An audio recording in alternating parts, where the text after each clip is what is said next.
Today we're going to be focusing on civil liberties. Civil liberties are the freedoms guaranteed by the Bill of Rights, but we're specifically going to be focusing on the First Amendment in this video. The First Amendment lays down the fundamental principles of a free society. This makes it so that we are sure that we are allowed to rule by self-determination, meaning it's up to the people and we run the government, and those freedoms are necessary to make sure that we have that free society. The First Amendment covers 5 freedoms: the freedom of religion, assembly, press, petition, and speech. And I encourage you to use the, I don't remember the word, is it acronym, RAPS, to help you remember those 5 freedoms. But keep in mind that these freedoms did not get included in the Constitution until after the Bill of Rights was added. So they were some of those freedoms that the Anti-Federalists argued needed to be a part of our Constitution. The Federalists were leery because they were afraid of listing specific rights in case they might leave something out and that might be used against citizens later on, but ultimately they decided to add them as the Bill of Rights. As a review, there were some rights in the original Constitution: the guarantee of a writ of habeas corpus, meaning that you would be brought before a judge and told what you're being charged with if held by the police. Also, no ex post facto laws, meaning you can't be punished after the fact. And lastly, no bills of attainder, meaning no punishment without a trial. So those were some of the protections in the original Constitution. But when the Bill of Rights were added, we got a lot more. Something you need to know about the Bill of Rights is it's a document of 10 amendments that were ratified as once, but they only apply to the federal government, meaning our government in Washington, D.C., not the states. They start by saying Congress shall, and that implies that they're referring only to the national government. And this has caused some problems over time when the states have tried to deny people some of the rights in the Bill of Rights. So it wasn't until the 14th Amendment was added, and is particularly the Due Process Clause of the 14th Amendment, that applied the Bill of Rights to the states, because it says in the Due Process Clause that no state should deny anyone of life, liberty, property without due process of law. So when that was passed, it means that the states had to abide by the Bill of Rights as well. But it has taken individual court cases to incorporate those individual Bill of Rights to the states. The first court case to do so was Gitlow versus New York. And all you need to know about that one is it incorporated the freedom of speech to the states because of the 14th Amendment's Due Process Clause. So Gitlow versus New York was not only the first case to apply the Bill of Rights to the states, but it specifically applied the freedom of speech to the states. And so this process has been called selective incorporation. Over time, the Supreme Court has used selective incorporation to apply the Bill of Rights to the states, but only some of them have actually had court cases that have applied them. So there are certain rights that have not been incorporated to the states yet. The Third Amendment, because it's kind of irrelevant today. The Fifth Amendment's provision for an indictment by a grand jury. So if you're accused of a federal crime, they have to give you a grand jury, but states do not have to give you a grand jury if they're going to charge you with a crime. The Seventh Amendment to a right to a jury in a civil trial. So if it's a federal civil trial, they have to give you a jury, but if it's a state civil trial, they can do a bench trial with a judge.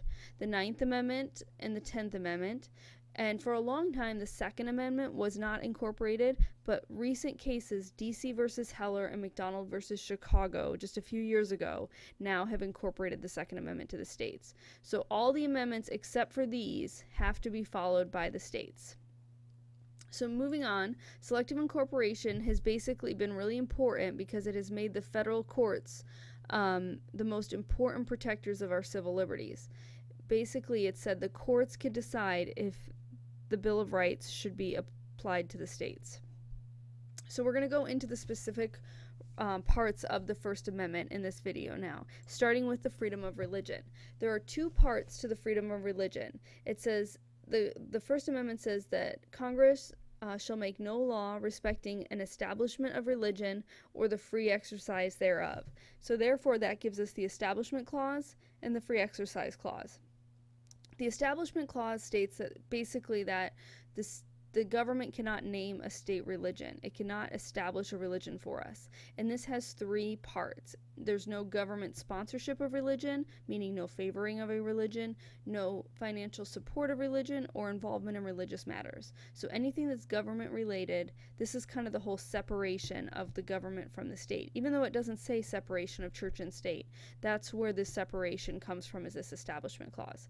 The other portion states that you have the freedom to practice your religious beliefs. So not only can the government not tell you your religion, but you also have the freedom to practice your religious beliefs. But here's a little note: as long as they aren't in conflict with the law, and we'll get into examples on that. So that's the freedom of religion. The Establishment Clause was verified by this case, Everson versus Board of Education.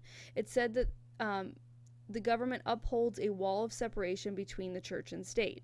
This was where the school board was trying to require religion and things like that in school.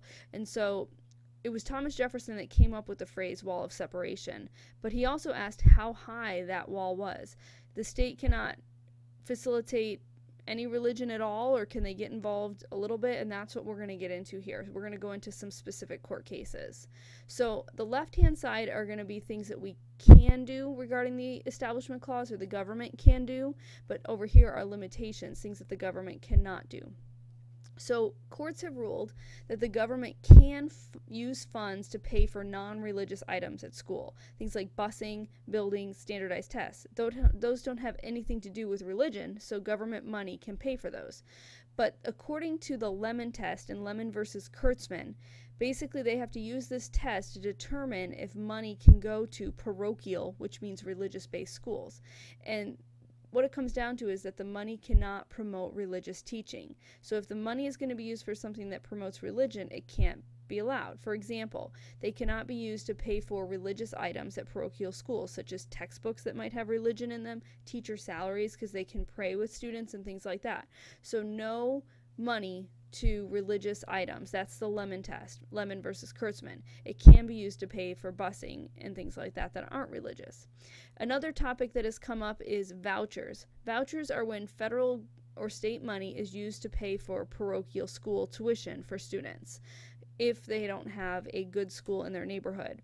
And vouchers have been allowed according to the Supreme Court in Zellman versus Simmons-Harris.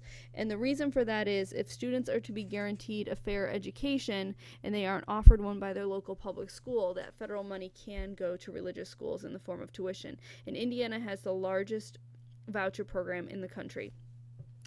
Another very important court case regarding religion and schools is that there's no school-sponsored prayer, and that's Engel versus Vitale. So the idea is that nobody in school can lead students in prayer or require students to say a prayer, or even students can't lead other students in a official prayer in school, and we can talk about that more in class. Okay, so those are some cases regarding the Establishment Clause and religion in schools. Moving on to some other issues with the Establishment Clause and what the government can allow. The government says that it's okay for the 10 Commandments to be displayed if they are integrated with a secular purpose, secular being non-religious. So if they're just put up as part of a historical display or they've been there for years, it's okay. But it's interesting, they said that they're not okay if it's not integrated with secular documents, meaning it's put up just as a religious display. So it's funny how the court kind of contradicts itself sometimes. So the 10 Commandments are okay sometimes, but not others. Another topic that's come up with religion is the teaching of evolution. Religious groups have argued that this should not be taught in school because it disagrees with their religion. But the government has ruled that the state may not forbid the teaching of evolution, nor can it require the teaching of intelligent design or creationism. Teachers can sometimes talk about those, but they cannot be required as part of the curriculum. But evolution can be, because it's tied to science, according to the courts. Also, church groups can get tax exemptions because they do charity, even though that is a religious government favoring religion. The government proceedings can also have chaplains because they traditionally have been included. Also because it's not like prayer in school, because adults aren't as susceptible to religious indoctrination as children are. Over on limitations, there can be no mandated Bible readings in school. That's Abington versus Schempp. There can be no required flag salute, so we can't require students to stand and salute the flag. West Virginia Board of Ed versus Barnett. Now, you can be asked to be quiet, to be respectful, but you can't be forced to stand and so forth. And then there are no religious-based moments of silence. We can have a moment of silence because it's to commemorate those who, die for our country and things like that, but if it were to be religious-based, it would not be allowed. Now, that's not saying students can't take that time and pray on their own, but that's not the purpose of the moment of silence. So I want to quickly go over the Lemon test because it's important that you know it. Lemon versus Kurtzman created that 3-part test to determine if money can go to the religious purpose. The law must have a secular legislative purpose, meaning no religion involved. It must neither advance nor inhibit religion, and the law must avoid excessive government entanglement with religion. And that's where it gets tricky. But the idea is that government money cannot be involved in religion in most cases. Now we're going to move on to the second part of the freedom of religion, which is the free exercise clause. This means that we have the freedom to exercise our religious beliefs as long as they don't violate the law excessively. So what we can do, oddly enough, animal sacrifices in religious ceremonies have been allowed as long as it's truly part of your religion. Obviously, human sacrifices wouldn't be allowed because that would be murder. Student religious groups can meet at school. So even though there's no formal prayer in school, students can have religious clubs, and that's how we have things like FCA, but they're supposed to be student run. And lastly, it was ruled that the Amish can keep their students home from school after 8th grade in Wisconsin versus Yoder. So normally you have to be 16 years old to drop out of school with parent permission, but because the Amish argued that the religion doesn't require students to need the learning after 8th grade, then they can remove them from school. Now, limitations on our freedom of exercising religion is that we cannot have drug use in religious ceremonies. You can't argue that you can use an illegal drug because your religion calls for it. Also, there's no polygamy, and according to Reynolds versus United States, meaning you cannot marry more than one person. So I'm going to go back. That's kind of the wrapping up of the free exercise clause, all right? Now we're going to move into freedom of speech and what the First Amendment says about that. Know that the freedom of speech kind of has a bigger meaning to it. It says that it's not only the right to speak, but also the right to hear others speak, and it's the freedom of belief, that the government shouldn't punish someone for their beliefs, the freedom of action. You can act based on your beliefs, but also that freedom to swing ends where someone else's nose begins, so your action cannot harm others. And then you have that freedom of speech. This is not unrestrained, though it can be limited sometimes based on how it affects others, and we're going to get into those limitations. So there are certain items of speech that you know are not protected.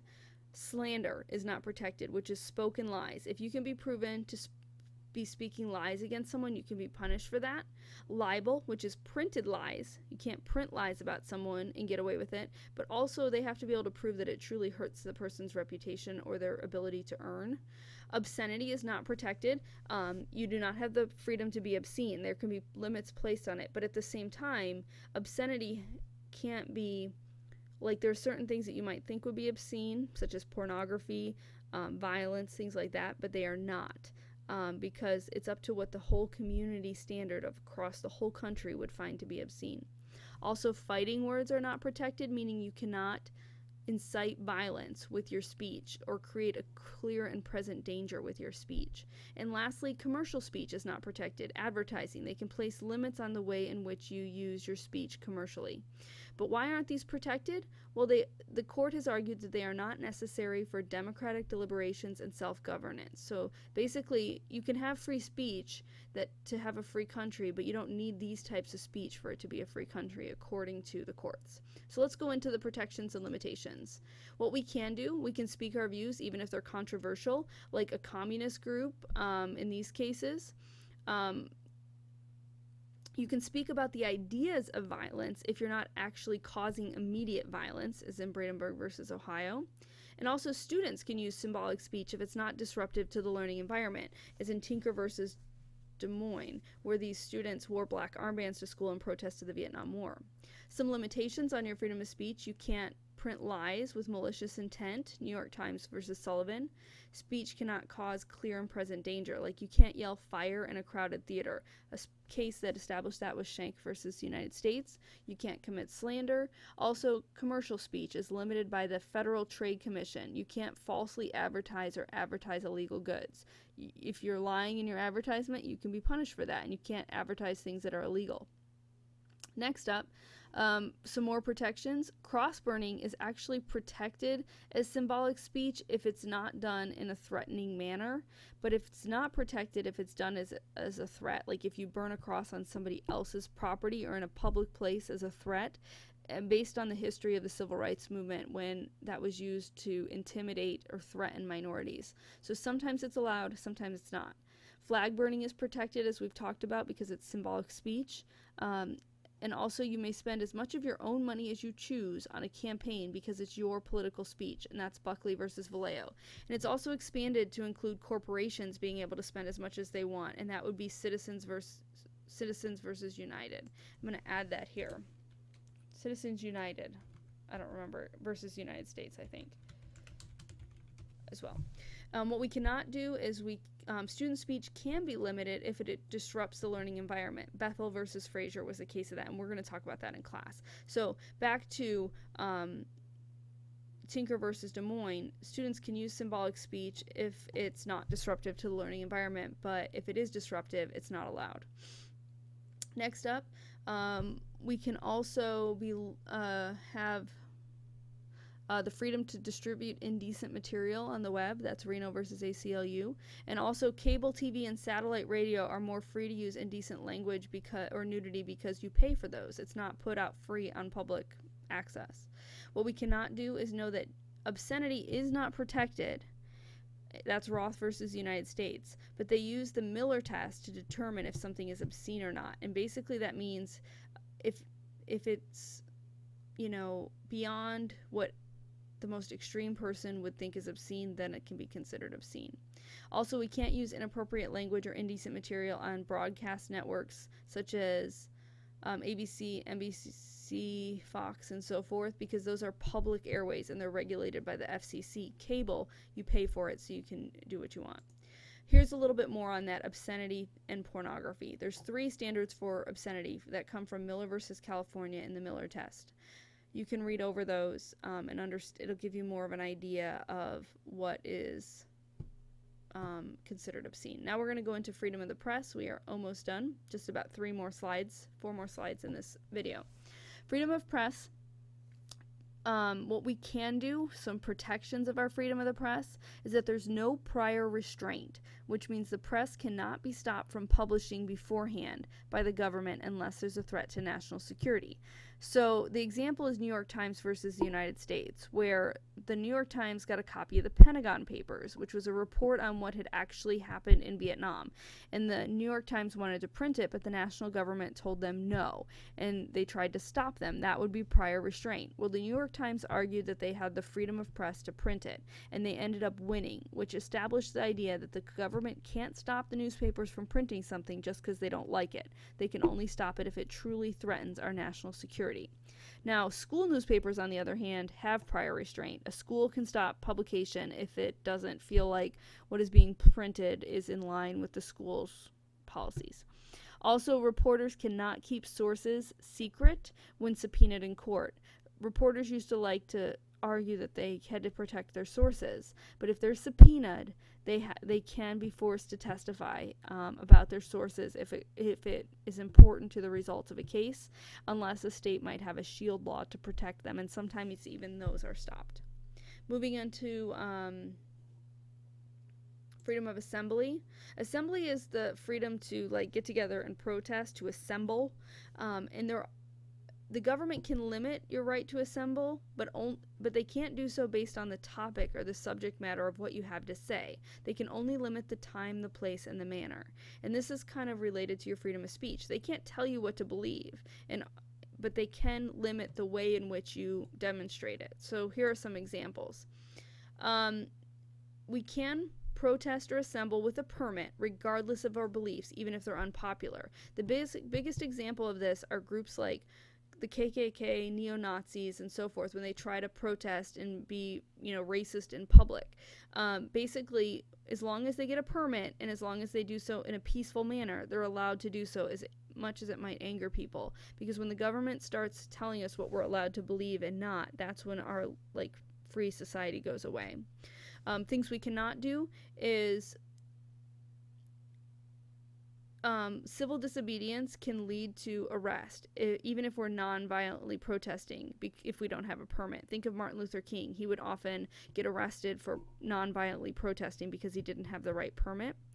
Buffer zones are important. Basically, you can protest outside of an abortion clinic, but you can't block people's access. So there'll have to be a buffer zone around certain areas to keep protesters out.